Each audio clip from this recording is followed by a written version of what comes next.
good morning सनाफोर दिनैथ' गणेश चतुर्थी दिन सनाफोर फुजानि दिन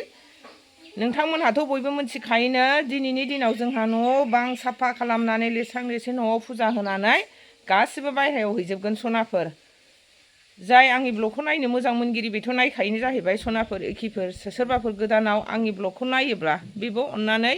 जोबजासे नायदोलाय सनाफोर दे मादैया बिनि सोमोन्दैनो देखायलांसैलाय एसे जाय नायनो मोजां मोनगिरि नोंथांमोनहा नायदोलाय थ' बिदिब्ला भिडिअखौ स्टार्ट खालामलांसै सनाफोर दे आंजों लोगोसेयाव थादोलाय दिनैनि दिनाव दसेखिनिखौ जोंहा नै गणेश फुजानि न' मामोनलाय सिबनायथ' नङा बे मादों साफा खालामजोब्बाय लिरनोसै बेखौ दा सेस फुजा बोथोर फैबाय नालाय ओंखाम संग्राया नै दुङा सुङा जाजोबथारो जोंना मैलाजोब बेखौ दा लिरनोसै अदाब अदिब गासिबो न' साफा खालामजोबनोसै ओमफ्राय नै साफा खालामजोबनोसै अदाबखौ गासिबो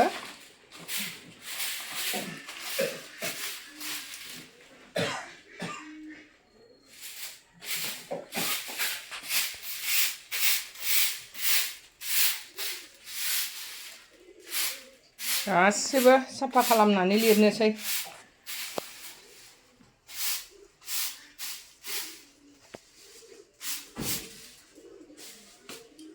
नै अदाबा लिरबाय जोंहा साफा खालामजोबनोसै गासिबो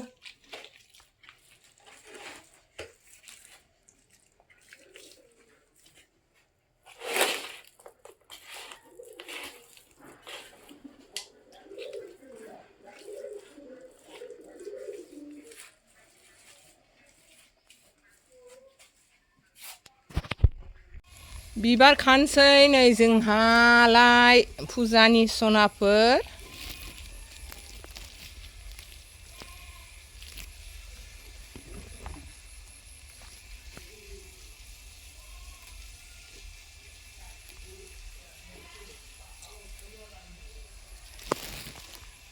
जोंना बेनो 12 मास बारो बिबार गुफुरा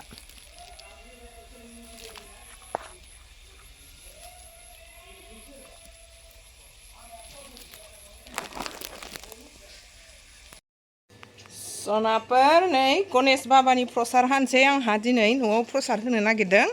बेहाय होखांनानै दा टाउनाव गासिबो गथ' गथाय खुलुमहैनोसै नै प्रसाद हानोसै रेडियानो जाजोब्बाय नै साखि साला गासिबो प्रसाद हानोसै नै जोंहा प्रसाद हानोसै प्रसादखौ नै लानोसै एसे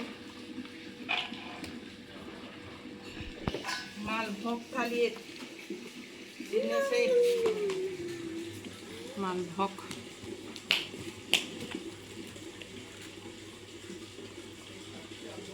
आइ बिमा लक्ष्मीनो होनोसै आइ बिमा सरस्वतीनो होनोसै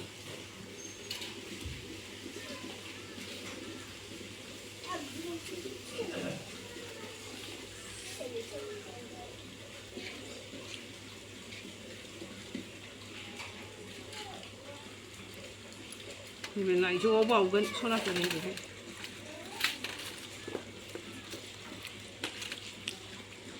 बै सिखायाव हलाय बे सम सुखाजोब्बायनो जों बेखौ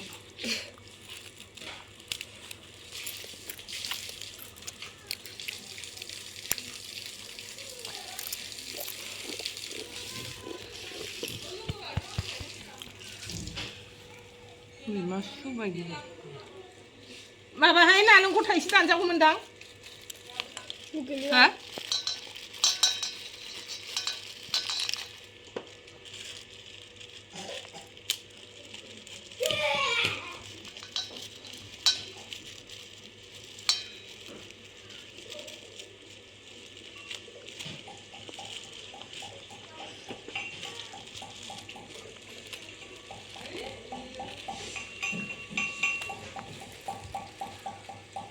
फिथाइयाबो आलु बुथुवासो जाबाय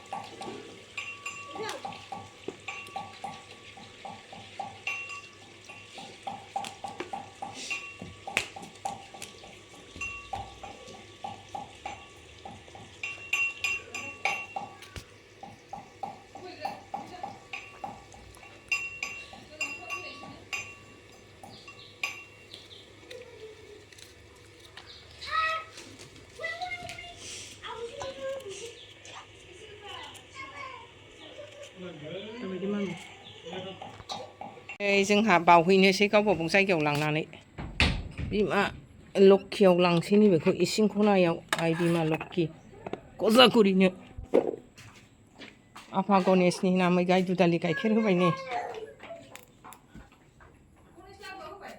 ओहो आइया बावबावबाय लाबो गणेश लादुखौनो बावनो नागिरदों नै सनाफोर आइ बिमा लक्षिनो बेखौनो बावनांगौ आफा गणेशनि नामै जोंना नै सादारनसो गोदोनिफोर दानि मडार्न बानायाखै जोंहा नै मा होनदो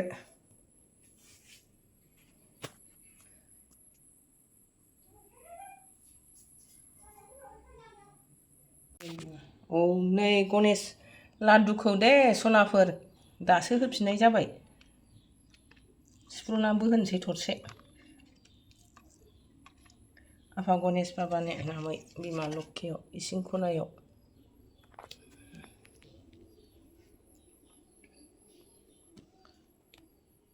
बिमा सरस्वतीयाव नै बिसोरखौसो होहोबाय नै प्रसाद मुथा आइ बिमा सरस्वतीयाव गणेश बाबानि नामै सनाफोर नै आफा गणेशनि स्थानाव सफैबाय जोङो फुजा होनायाव केन्देल लगायखांबाय आगरबाथि सावखांबाय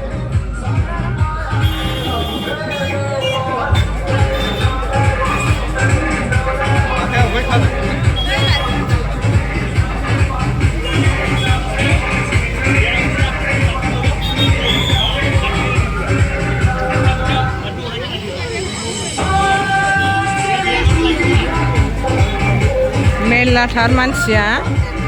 दासिमबो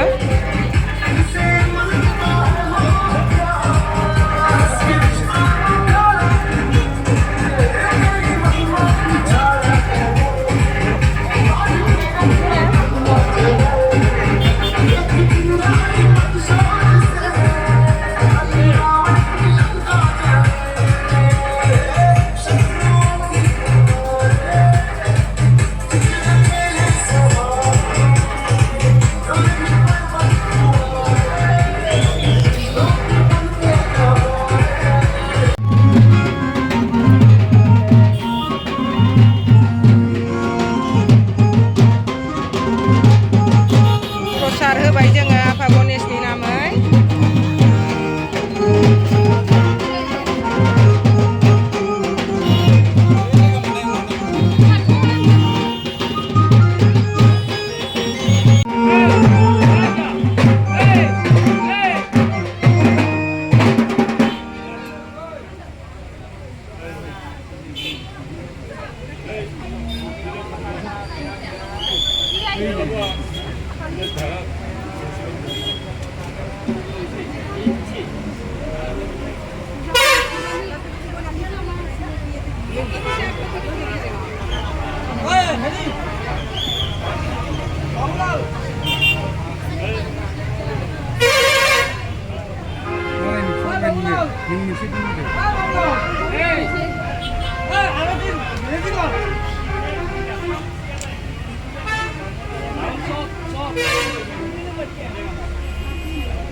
Hey,